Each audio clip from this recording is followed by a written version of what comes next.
বস্ত্র পরিধান করে নিতে হয়। তাই বলছে শিব জপে অভিরাম, ব্রহ্মা জপে অভিরাম।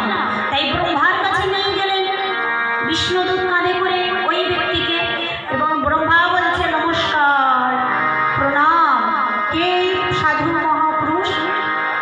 তো বলছে এই মহাপুরুষ জীবনে একবার রাধে নাম করেছিল, তাই একবার রাধে নাম করার কি ফল আপনার কাছে জিজ্ঞাসা করতে এসেছি। শিব বলছে একবার রাধে নামের যে কি ফল হয় সেটা তো আমি জানি না। তাহলে কি হবে? বলছে একমাত্র স্বয়ং বিষ্ণুই বলতে পারবে। তাহলে কি করবে? তার আগে একবার দেবাদিদেব মহাদেবের কাছে যাওয়া যাক। তাহলে ব্রহ্মা তুমিও কাঁধে নাও। এবার একদিকে বিষ্ণুদূত নিলেন, একদিকে ব্রহ্মা নিলেন। ব্রহ্মা নিয়ে চললেন কোথায়?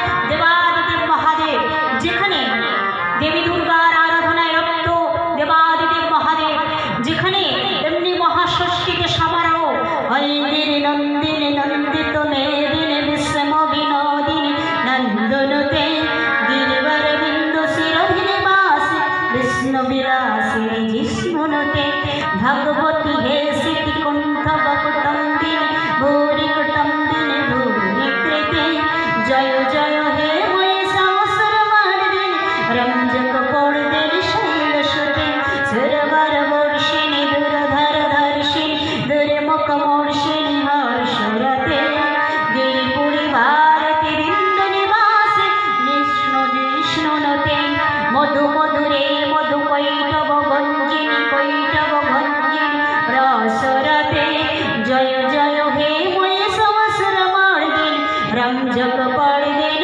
শৈল সুতে ওম সেন বক্ষ প্রবক্ষ্যামি অদ্ভসত্র মহাকালম যাতে পঠতং সততং বিষ্ণু বল্লভেব চ ভক্তো ব্যাধি ভয়ং তস্য কিঞ্চিত কলৌ যুগে অপুত্রে পুত্রে লাভেত স্নেহত সেতু মৃত বৎস জীবে মর্ষ ব্রজে কতায়িনী পরা হর হর মহাদেব জয় শিব শম্ভু।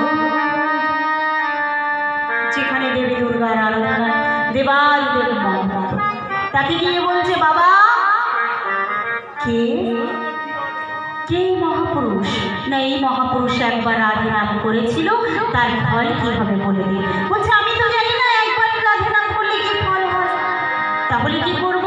স্বয়ং স্বর্গে চলে যাও, যেখানে স্বয়ং বিষ্ণু বসে আছে। বিষ্ণু গোলকভাবে বসে আছে। গোলকভাবে বিষ্ণু বলতে পারবে, তার কারণ একদিন গোলকে বসিয়া নারায়ণ চতুর্দিকে আরে যত দেব ঋষিগণ শৃঙ্গ বলে শ্রীরাম ডম্বরে বলে হরি পঞ্চমুখে পঞ্চাননে গায়ের তীরে পুরারি সেই গানে দ্রবভূত হলেন নারায়ণ। তা থেকে জন্ম নিল পতিত পাবন দেবাদিদেব মহাদেব। এই যে শ্লোকটা বললাম এটা রামায়ণে আছে 64 পৃষ্ঠারে কীর্তিবাস যার লেখা। রামায়ণ যাদের ঘরে আছে আপনারা তো সেখানে দেখে নেবেন। এই শ্লোকটা রামায়ণ থেকে নেওয়া হয়েছে। বলছে একদিন গোলকে বসিয়া নারায়ণ চতুর্দিকে আরে যত দেব ঋষিগণ শৃঙ্গ বলে শ্রীরাম ডম্বরে বলে হরি আর পঞ্চমুখে পঞ্চাননে গায়ের তীরে পুরারি সেই গানে দ্রবভূত হলেন নারায়ণ। তা থেকে জন্ম নিল পতিত পাবন সুরধনী গঙ্গা। আর সেই সুরধনী গঙ্গাকে পবিত্র করবার জন্য, সাগর বংশ উদ্ধার করবার জন্য কপিল মুনির আশ্রমে কে এনেছিলেন? না ভগীরথ। কিভাবে এনেছিলেন?